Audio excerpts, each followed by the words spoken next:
Ontario has a circuit that basically there's games almost every weekend. So there's a 12-week stretch where there's 9 games scattered about Ontario. So wherever the band went, I went and I competed solos. And I remember Mike Gray. You mentioned him before. He was a little bit older than me, and I remember him playing as a youngster, and Scott McCauley and these kinds of guys who were older than myself, but over in North America you have graded. In the amateur ranks are graded. Yeah. There's practice trainer, and then grade 4, and then grade 3, and grade 2, and grade 1. So I think it was competing in grade 2 at that time, the competition was much stiffer than it was in Florida, so made me work even more. Gord taught me while I stayed at his house, and I would play to him maybe twice a week. Because I was hanging around the band and stuff like that, I got the band music, and so the solos were held in the morning and the band contest in the afternoon. So when I was done in the morning, I just hung around the band, and I either got water for guys, or beers for guys, or towels for guys, or I was kind of like the guy that just went and the Johnny go get somebody, the Johnny go get something. So anyway, every summer I did that, and became good enough to be able to play in the band. I learned the band music, so the day before my 14th birthday, I had my first band practice, and I was playing in a grade 1 band called the McNish Distillery. Excellent. So that's excellent. Yeah. A wee quick question. Yeah. Pipe bags. Yep. At that time, sheepskin. Elk hide. Elk hide. It was a very blackish brownish bag, and I've seen them.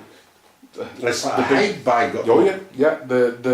The bag manufacturer that were big at that time were L&M, and they were an Ontario bag maker, and so how did that react moisture wise? Well, we never had.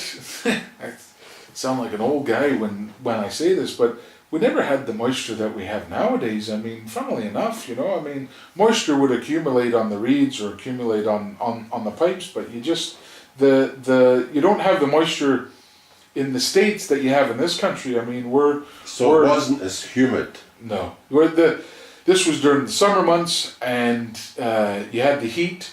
So the way it's been explained to me is that you've got 98.6 or 31 degrees Celsius blowing into the bag, and if the surrounding temperatures within those degrees of 10 degrees, well, there's not an accumulation of moisture. Mm-hmm. At least I never experienced any, and I was doing a lot of playing. Were you playing cane? Oh, absolutely. Yeah. So there was nothing but cane in those days. Aye, but people watch now think that it's always been plastic back for the last 1,000 years, Oh yeah.